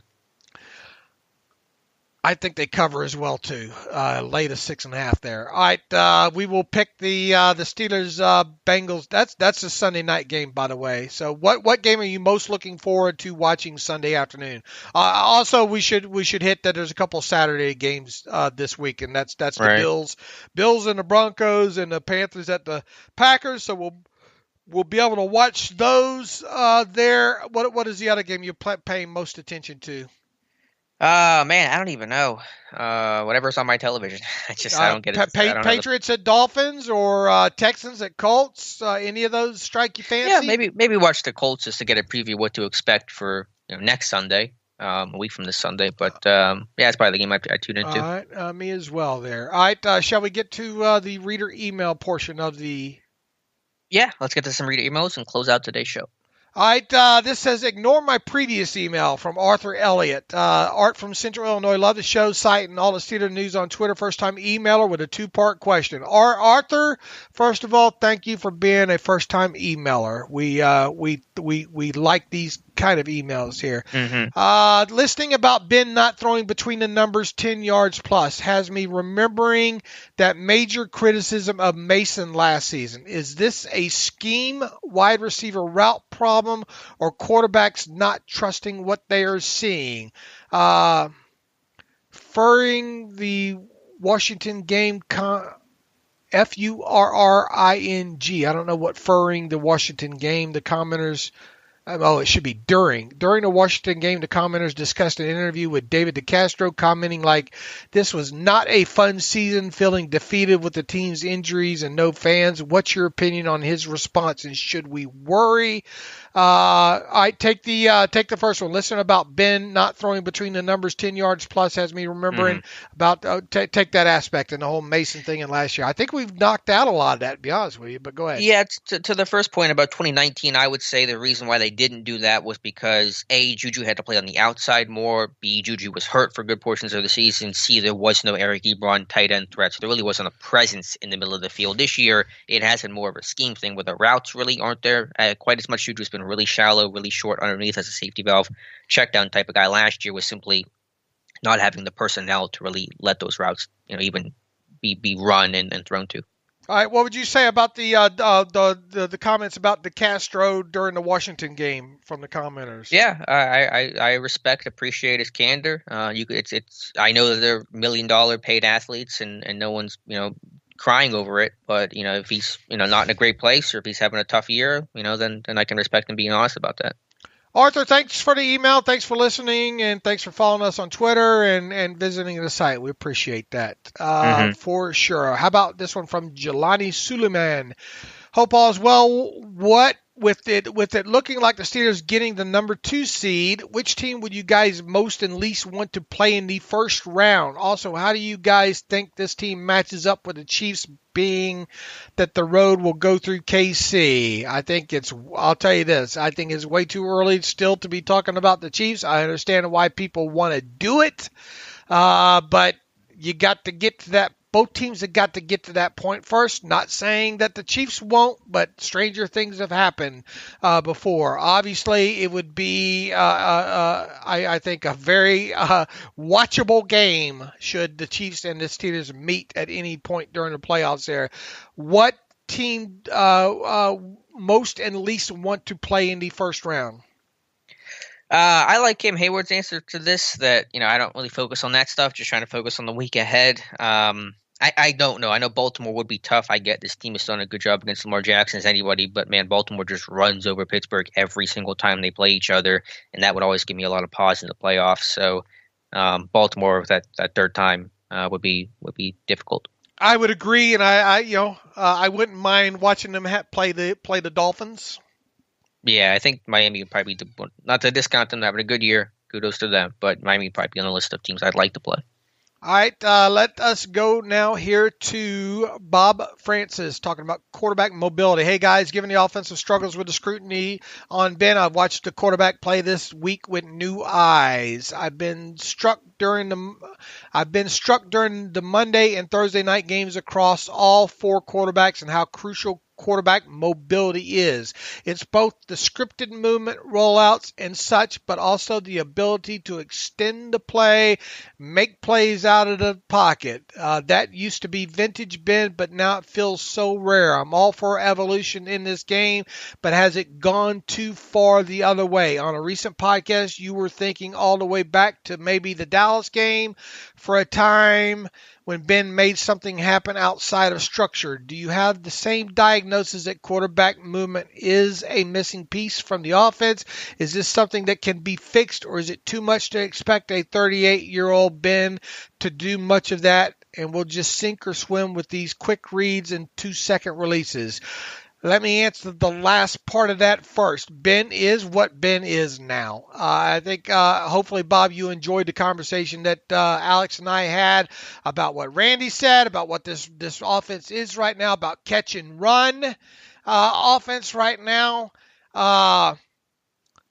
You're not going to manufacture anything to put Ben in any kind of – you're not going to run a read option. Mm-hmm. You're not going to David Carr or Marcus Mariota him around the edge there, that kind of stuff. To roll Ben out, you might do it once or twice to surprise a team, but the ball's still going to come out quick.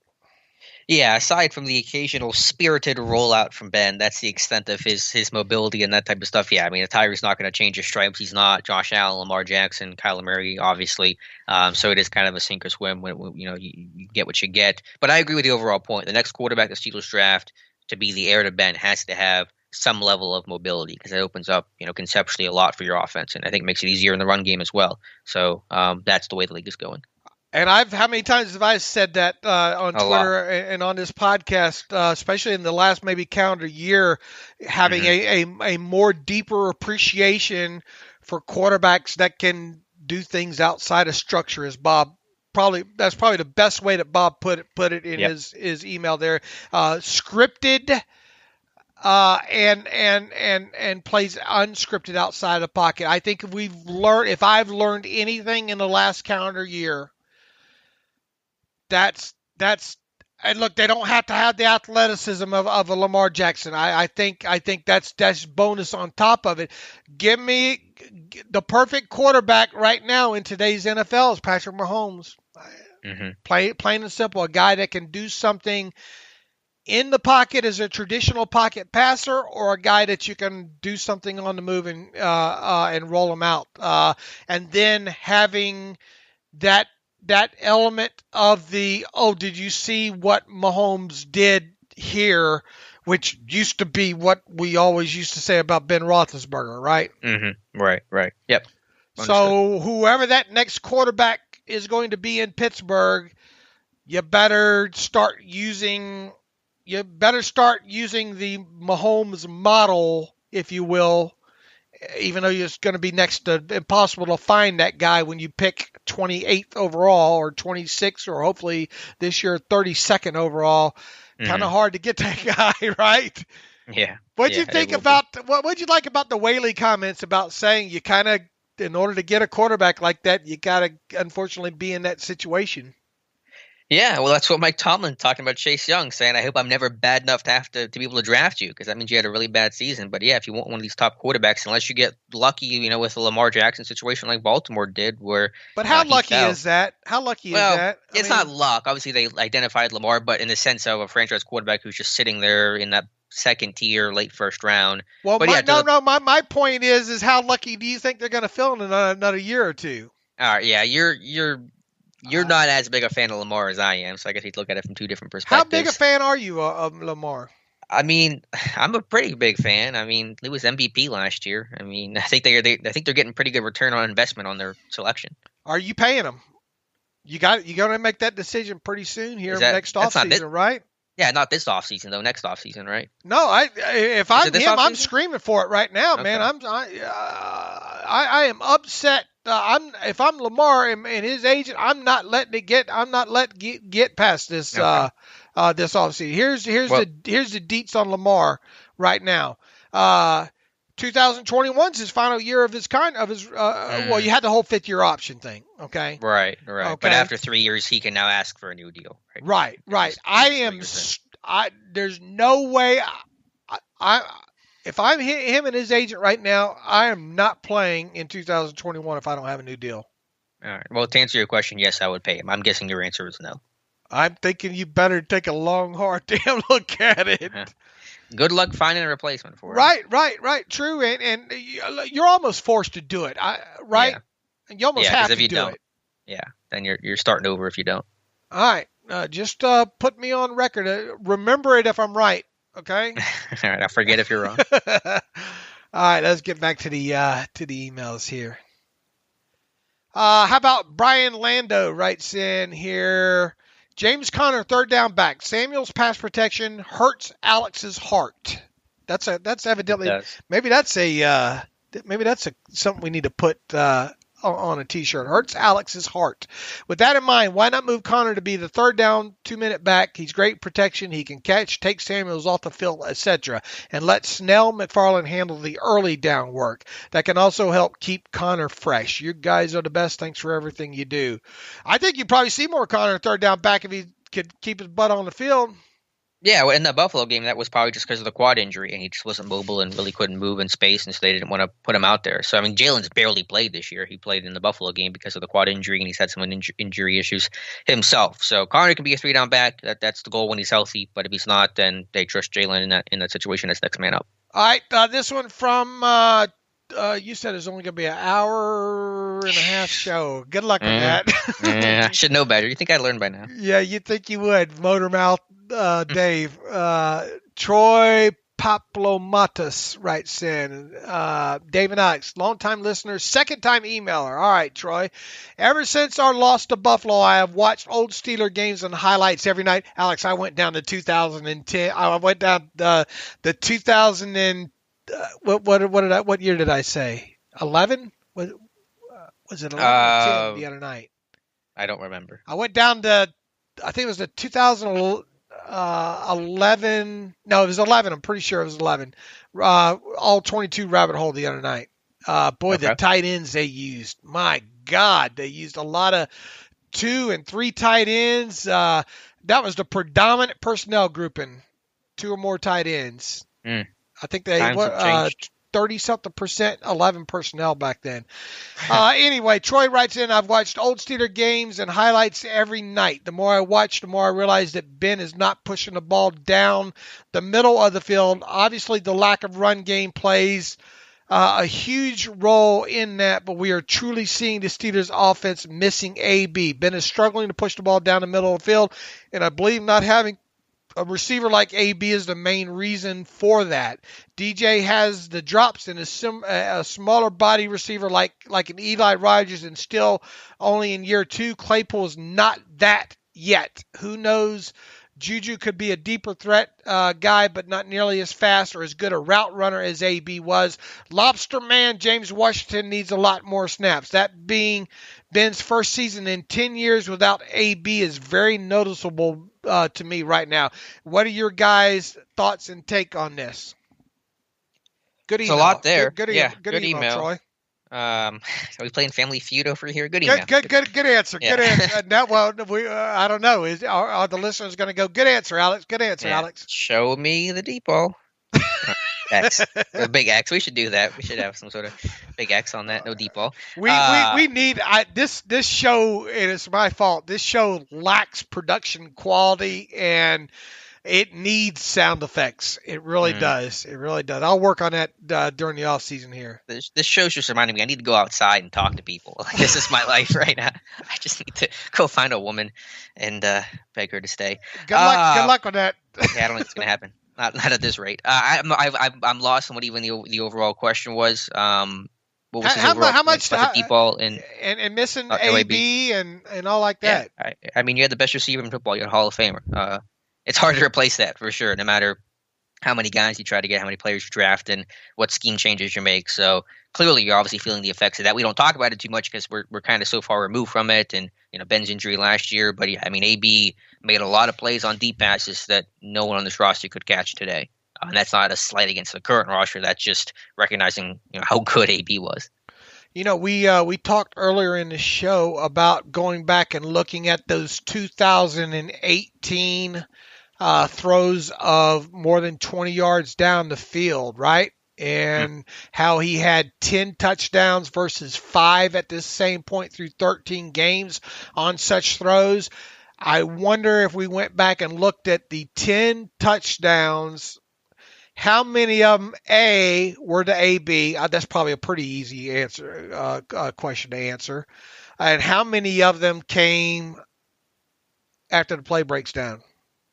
Yeah, I'm sure there are several in each of those categories.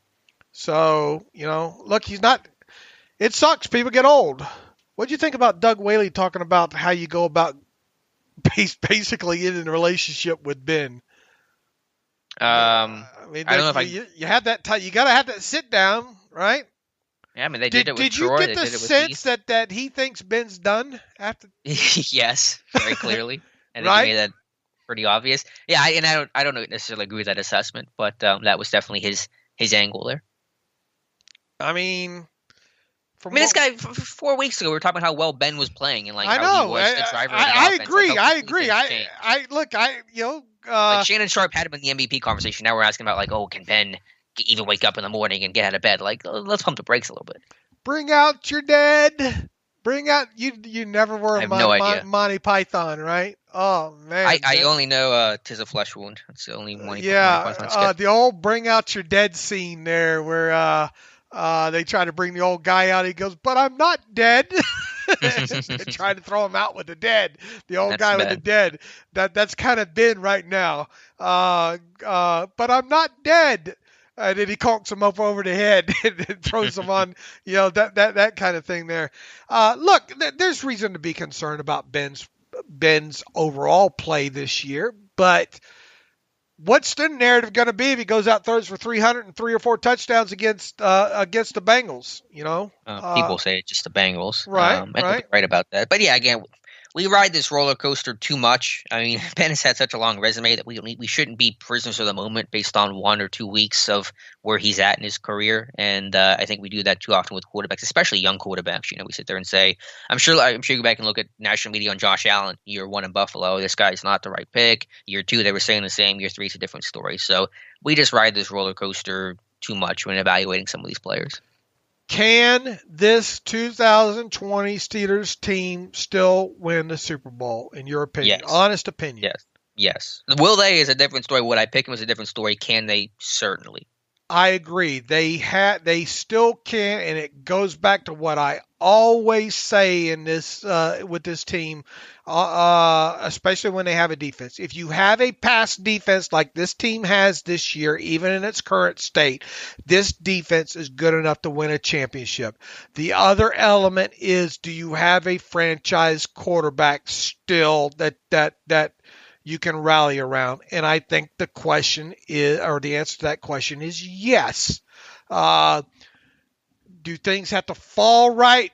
Absolutely. Will the offense have to win a game that the defense can't cover on? Yes.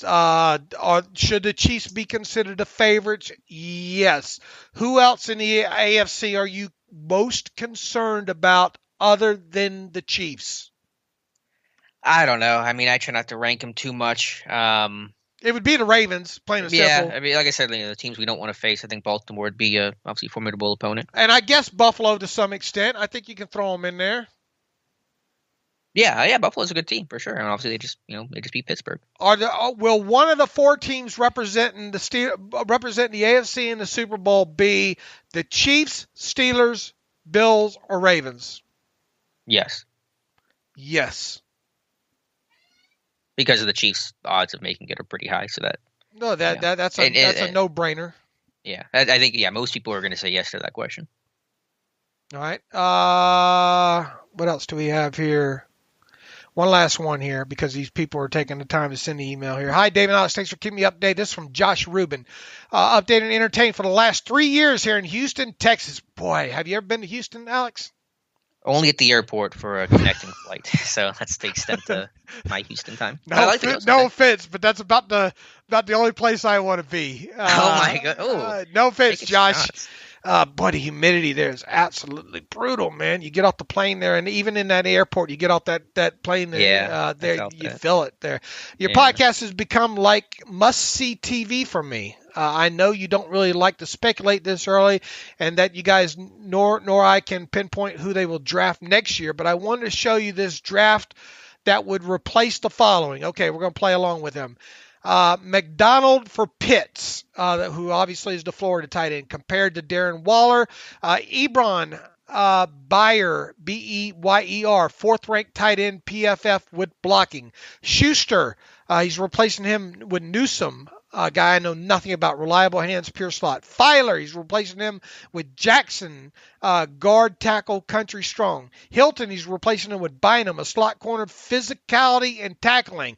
Just thought it might be interesting to ask, given the recent problems in running game and pass efficiency, would you see potentially more balanced attack with these tight ends? Could you see these are similar replacements potentially strengthening a 2021 roster overall? Thanks again and happy holidays to you and your families, Josh. And he's got this attachment here, I guess, of a mock draft that he did here. Kyle Pitts, Alaric Jackson from Iowa, Cameron Bynum from California, edge Patrick Jones II out of Pittsburgh, tight end Sean Beyer, Iowa, Daz Newsome, North Carolina, wide receiver. Safety Mike Brown, Miami, Ohio. Quarterback in the last round, Derek King, Miami. Congrats to you, Josh. You are 18 times further along in the draft than I am. No, 28 times. Same here. Good information. I'll definitely have to file that away, Josh, so thank you for that. Obviously, I know some about Kyle Pitts and Washington will probably be off the board before Pittsburgh ends up picking this year. But, I just don't have enough information to really tell you about the rest of those guys. Of all those names he just named off of him, I can tell you a little bit about Kyle Pitts. That is it. I mean, we lag behind because we are obviously just focused on NFL season. And we apologize, people, but that's the way Alex and I have really done it, and Alex too, I think. Man, we get our draft work begins at the Senior Bowl. I try to learn in that week leading up to the Super Bowl as little bit about as many players as I can, and then I rely on Alex and the guys to do a lot of the homework there during that Senior Bowl week, and then I take I usually vacation for about a week there in the middle of February, and then I come back, and then I learn between then and the Combine. That's where a lot of my stuff comes in, then obviously after the Combine. So I apologize. I can't comment on a lot of these guys, Alex. Yeah, I'm in the same boat. That's just the way we have to operate, because if we focused on the draft stuff, then we couldn't focus as much on what's going on in season, and in season's more important right now. That's where the focus is at, and we'll get after the draft as soon as the Steelers season ends. All right, almost 2 hours. I did it. Winner. Yes. Anything else you'd like to add? Nope, that's everything. We will be back on Monday to preview the Bengals game and touch on any final injury report information, any other news that comes along, and get ready for the Bengals game. All right, we will do that on Monday. Everybody have a great weekend. Thank you for emailing the show. Thank you for everything everybody does, listening and everything along with that. So in the meantime, you can follow me on Twitter at Steelers Depot. You can follow Alex on Twitter at Alex_Kozora. Follow the show at Terrible Podcast. Email the show, theterriblepodcast@gmail.com. Send us your Randy Fichtner hate mail. I'm sure you got plenty of it based on our I'm serious. I wonder what people think about if they learned anything through that part of the conversation. If it opened your eyes, if it made you think any different. Let us know specifically if I was just spinning my wheels there or what. I'm interested to get some feedback on that portion of the show, because really, Alex knew we were going to talk a little bit along those lines, but I don't think he knew we was going to go that deep. Did you? No, it's the end. These things are not pre-produced, so it's just, you told me before the show you can talk about the Ben and the Deep Ball. I said okay, and away we went. All right. With all that, once again, email the show, theterriblepodcast@gmail.com. Send us the good or bad about that conversation there. In the meantime, if you'd like to donate to the show, go to SteelersDepot.com. Hit the donate button up right navigational bar. Also, if you want an ad-free version of the site, go to SteelersDepot.com. Hit the ad-free button up right navigational bar. We got somebody signed up this morning for it. $25 for 1 calendar year. You can have an ad-free version of SteelersDepot.com as well. Alex, good job. You know me. I could run these things out for 3 hours. I really enjoy getting on here and talking the way we talk on these shows. Me too. So I just want to put that out there. So in the meantime, until Monday, as always, thanks for listening to the Terrible Podcast with Dave and Alex.